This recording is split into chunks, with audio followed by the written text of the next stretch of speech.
Welcome to Out of the Box with Kermit Morris, a podcast dedicated to helping believers grow in their spiritual walk. Jesus wants us to look more and more like Him every day by getting out of our comfort zones.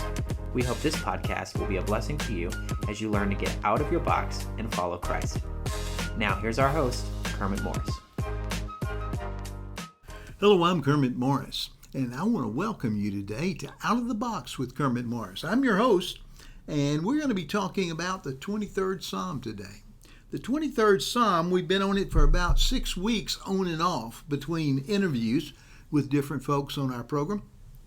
Our program is dedicated to you and I growing spiritually. We know that God wants us to grow spiritually, and we're going to talk a whole lot more about that next week. But I want you to know that we're committed to helping you to grow spiritually. We live in a world today that is, to say the least, not in the best shape. Lots of things are going on with the political avenue of the presidential election, the attempted assassination of Donald Trump, the investigation of that going on, the Joe Biden, the current president, stepping down from running again, and his vice president, Kamala Harris, stepping in. There's a lot going on. There's a lot to make us anxious and worry about things in the world. There's lots of change happening all around us, and many legitimate reasons for us to be anxious, for us to have worry. So today we're going to talk about God's antidote to worry, because you see, God doesn't want us to worry. He wants us to be worry-free. The other thing that has not changed is God's antidote to keep us from worry and anxiety. Here's how we summarize that antidote when we began this series 6 weeks ago. It was been one of our passages, one of our verses every week, and today is our 6th one. This is how we began it when we started the 23rd Psalm. If Jesus is my shepherd, I have everything I need. Now, you say, I don't have everything I need. Yes, you do. You don't have everything you want, but you do have everything you need. So we're going to conclude this series today, and we'll see that David brings Psalm 23 full circle, and that he closes this beloved psalm by saying the same thing, just in a slightly different way than he did at the beginning. Here's what he said in verse 6. Surely goodness and mercy shall follow me all the days of my life, and I shall dwell in the house of the Lord forever. Here's the main idea in David's closing verse. He's saying, if I pursue the shepherd, goodness and mercy will pursue me. Now, did you get that? Let me say it again. If I pursue the shepherd, goodness and mercy will pursue me. Before we look at some practical steps that we can take to make sure that we pursue the shepherd so that goodness and mercy will pursue us, let's take a moment to define some of the terms that David uses here. Let's begin with the word follow. In English, the word can have kind of a passage connotation, but the word David uses here means to pursue closely. The word is pictured perfectly by the cars on a roller coaster. If you're on a roller coaster and you're not in the first car, you sure hope that your car follows the one in front of it and doesn't get separated from it. So that is why I've chosen to use the word pursue rather than just follow when talking about both of our pursuit of God and goodness and mercy pursuing us. The second word we need to define is goodness. The word describes things that are good, kind, beautiful, pleasant, and agreeable. It might be helpful to think of it in terms of God's blessing. The word translated mercy is often translated as steadfast love.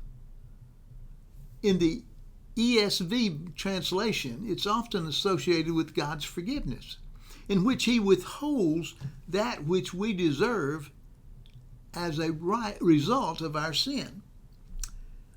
In other words, when we do something we shouldn't do, when we sin, God withholds the punishment. That's His mercy for us.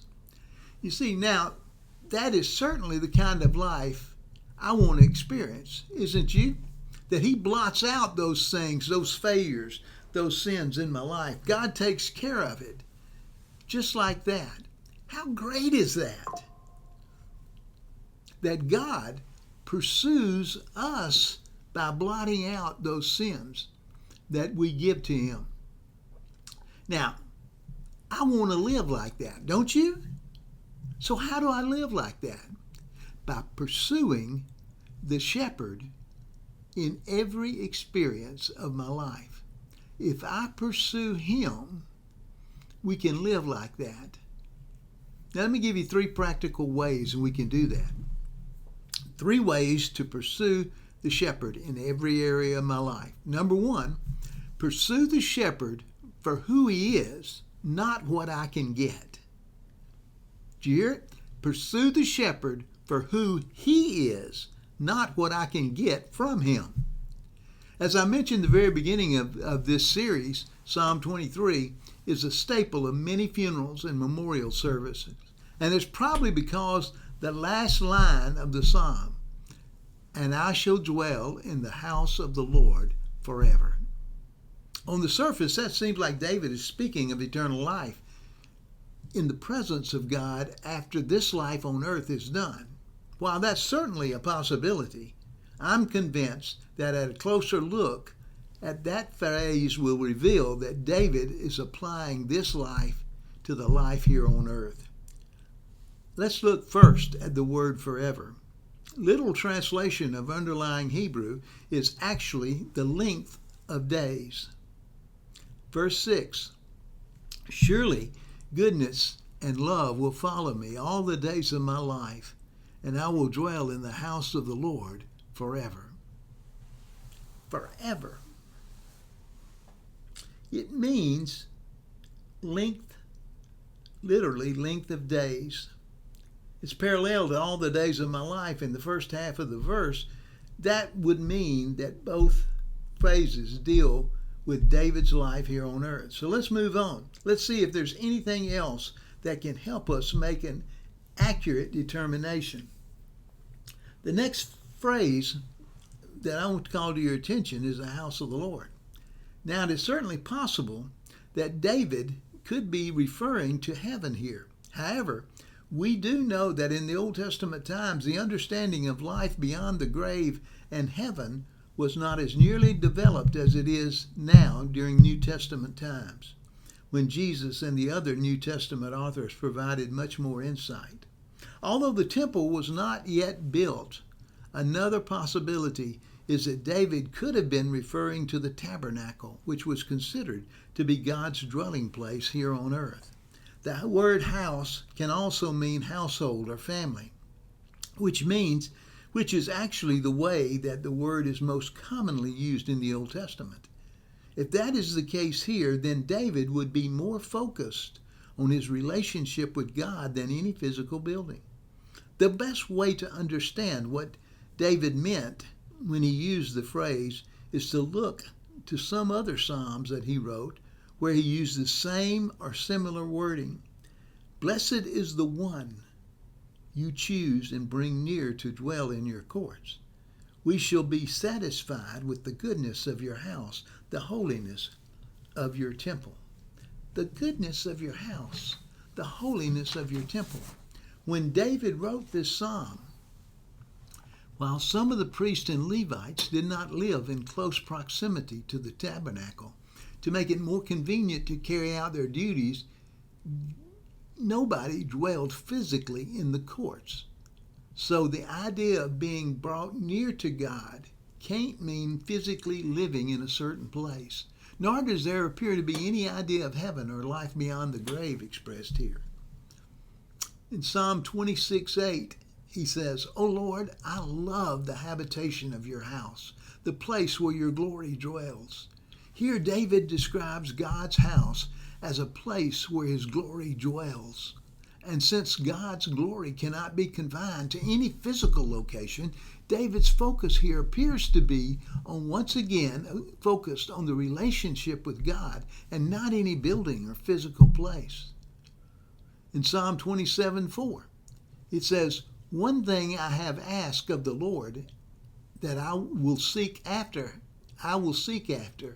that I may dwell in the house of the Lord all the days of my life, to graze upon the beauty of the Lord and to inquire in his temple."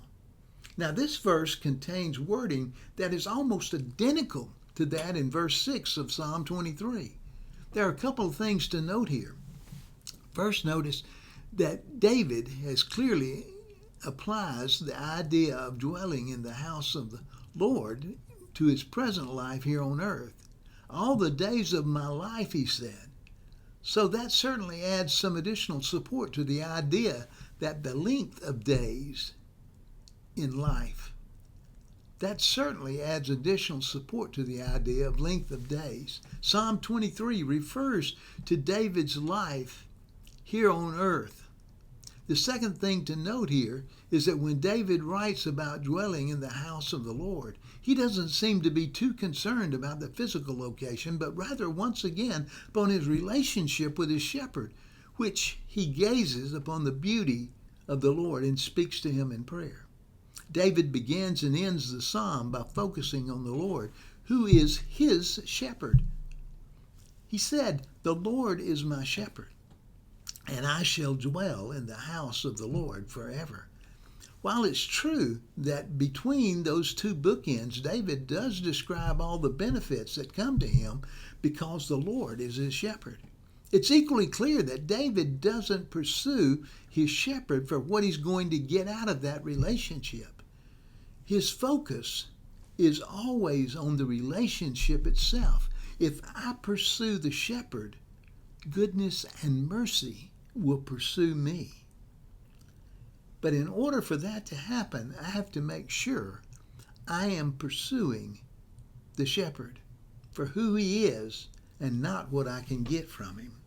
Now, the second thing we need to notice here, we need to do, is I need to put my confidence completely in God. The Hebrew word translated surely here is an interesting word. Although it serves as an adverb here, it's almost untranslatable word that actually functions more like an exclamation point. We can see that if we go to another of David's Psalms where he uses the same word. "For God alone my soul waits in silence. For him comes my salvation.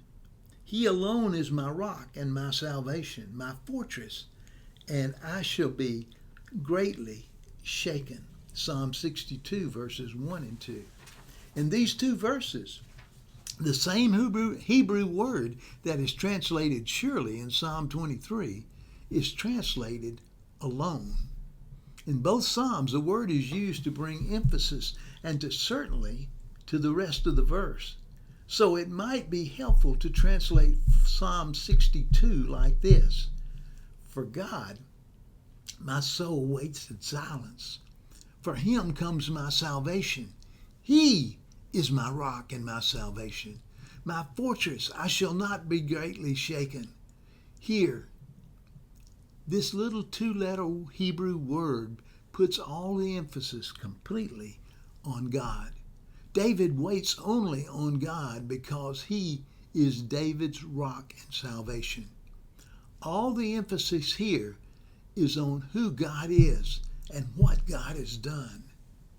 And similarly, he could translate Psalm 23:6 like this: "Goodness and mercy shall follow me all the days of my life."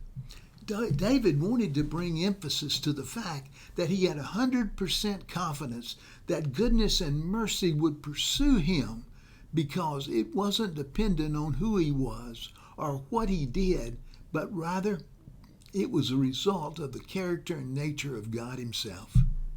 As David looked back on his life, he knew without a doubt that his confidence was in God, and it had been completely justified. If I pursue the shepherd, goodness and mercy will pursue me. And pursuing the shepherd in every area of life is only possible if I put my confidence in him alone. But what exactly does that look like in my day-to-day life? How do I live in light of that confidence? Well, let's look at number 3. Obey the shepherd even when it doesn't make sense. This is both how I develop confidence in God and how I demonstrate my confidence in God. In the New Testament, Jesus explained the idea of dwelling with God in terms of abiding in him. His well-known disclosure on I am the vine in John 15, Jesus spoke about abiding in him. He said it this way.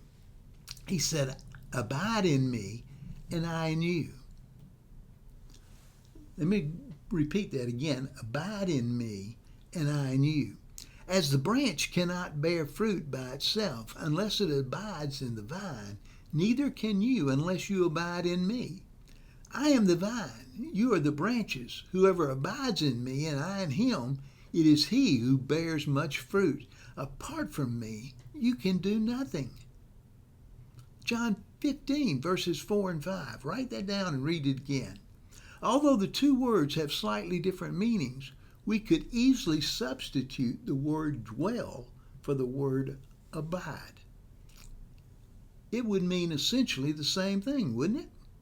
Both dwelling in the house of the Lord and abiding in Jesus is all about a relationship. If I abide in Jesus, that relationship is the same. If I dwell in the house, we're in it, just like we're in Jesus. I am the vine, you are the branches. Dwelling in the house of the Lord and abiding in Jesus is all about a relationship and not about a particular building or place.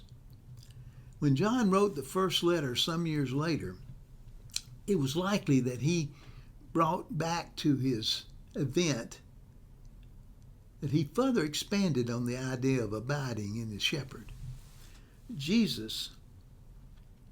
And by this we know that we have come to know him if we keep his commandments. He said in 1 John 2, verses 3 through 6, if we keep his commandments, whoever says, I know him, but does not keep his commandments is a liar, and the truth is not in him. But whoever keeps his word, in him truly the love of God is perfected. By this we know that we are in him, and whoever says he abides in him ought to walk in the same way that he walked. It's easy to say, very easy to say, I have confidence in Jesus, that we are abiding in him. But as John makes clear here, the way that we live our lives will provide evidence of whether or not that is actually the case. I remember many, many years ago, because I'm getting older every day, the first time I ever flew on an airplane. To say the least, I was a bit apprehensive about getting on that plane. I'd never been on one before, and I just couldn't understand. It just didn't make sense to me. It wasn't logical that that big metal tube filled with people, filled with luggage, could ever get up off of the ground and fly through the air. But because I'd seen other people in other planes flying, and my mom assured me that it was going to be okay, I went ahead and got on that plane. And lo and behold, guess what happened? That plane did fly. I am by no means afraid to fly today, but every time I do, I still marvel that planes can really fly. It doesn't make sense to me that a Boeing 767 that I flew on this summer that weighed nearly 400,000 pounds at takeoff, when it was full of passengers, when it was full of luggage, could ever fly. But because I'd flown on that same type of plane several times before, and had always made it in the air, I had enough confidence that it would do it again, and I actually got on that plane. I had enough confidence that it would do it again, and I actually got on the plane. And because I had enough confidence to trust in the plane's ability to fly, I was rewarded with a great vacation in a faraway paradise. Now, I think that's a pretty good picture of what it means to abide in Jesus. Some of the things he commands in his word don't make a lot of sense from my human perspective. It doesn't seem right from my infinite human mind to forgive and pray for my enemies, or to make a financial contribution to my church, or invest in the kingdom of God when I don't have enough faith to live on, or enough money to live on, rather. I trust my eternity by placing my faith in Jesus alone. I certainly haven't obeyed Jesus perfectly in the past, not even close. But when I do keep his word and live in the same way he did to the best of my ability, I've found every single time that I've done that, the goodness and mercy have pursued me, and that has helped me develop even deeper confidence in my shepherd that allows me to pursuing him even when I don't understand, because he is my shepherd. And if I pursue the shepherd, goodness and mercy will pursue me. Now, in order to pursue the shepherd, listen to me, I have to obey everything he says, even when it doesn't make sense. And in order to pursue the shepherd and obey him, I have to trust him. Would you like to live a life that's free from worry and anxiety? One where you're not too busy for the most important things in life. One in which your relationship with God is restored when you wander away from him from time to time, even where you can live with confidence in God in the presence of those who are opposed to you and want to get you out of the way. Even then, I sure know that I would, and my guess is that you would like to live like that also. Obviously, that's not an easy thing to do. And certainly, if we try to do in our own strength, you won't succeed, at least not for very long. But the good news is that if Jesus is your shepherd, as we've seen for the last 6 weeks, he can make it possible for you to live like that. But it still won't happen automatically. While Jesus made it possible for you to live your life like that, through his life, through his death, through his resurrection, it is still necessary for you to cooperate with him and the work he's doing in your life. So, I want to encourage you to consider doing a couple of things as we come to an end of this service today. A couple of things that will make it possible for you to live the kind of abundant, joyful, fulfilling life that he wants you to have. First, if you've never made Jesus your Lord by trusting your life to him, by putting your life in his hands and saying, I'll do whatever you ask, putting him in charge of your life, listen to me. If you haven't done that, he's not your shepherd. He's your shepherd when you ask him to take control of your life, to come into your life and take care of you. It's still necessary for you to cooperate in every aspect of his life. If you've never made trusting Jesus to your life, giving your life to him and putting him in charge, you're just one of the sheep that doesn't get all the benefits. you don't get the things that we've learned about for the last 6 weeks. So if that is the case, I want to help you in any way that I can to make that commitment in your life. And you say, well, it's not that simple, Kermit. You just can't do it that simple. Well, listen, here's what I'll do for you. If you will send me an email that's addressed to outoftheboxkermit@gmail.com, give me your phone number and say, I want to sit down over a cup of coffee and work this out with you so I can have that peace that you're talking about, so I can commit my life to Christ. If you'll send me that email, outoftheboxkermit@gmail.com, I will pick up the phone, I will call you, and we will work out a time to go get a cup of coffee and talk this out and put it into your life so that you can have the time to work it out for yourself. I want to encourage you to take some time this week. Go back through the 6 messages in the series. You can get them right there on the same channel you're watching today. And go through them again. Listen to them again before you call me. Before we set up that time to go and have that cup of coffee. Call me and I will call you back as soon as I get that email. Then we'll sit down and spend the time in prayer with you. And then I want you also to spend time in prayer asking God to show you which of those things you might need in your life.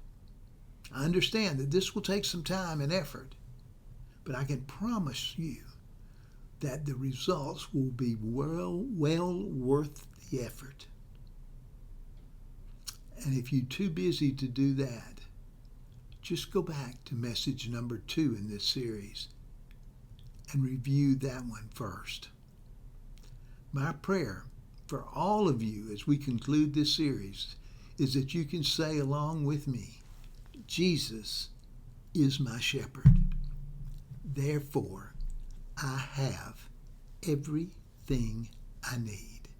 Next week on Out of the Box with Kermit Morris, we're going to be talking about why does God want us to grow in our spiritual lives so bad? Why does he want that for us? Why do we need that in our life? Tune in next week for Out of the Box with Kermit Morris. That email address again is outoftheboxkermit@gmail.com. outoftheboxkermit@gmail.com. And this week, as we close out today, this week, do those things I ask you to do. And then next week, we'll talk again. I love you, and thanks for tuning in to Out of the Box with Kermit Morris. Have a great week, and every time you think about it, do something that helps you to grow spiritually. Have a great week,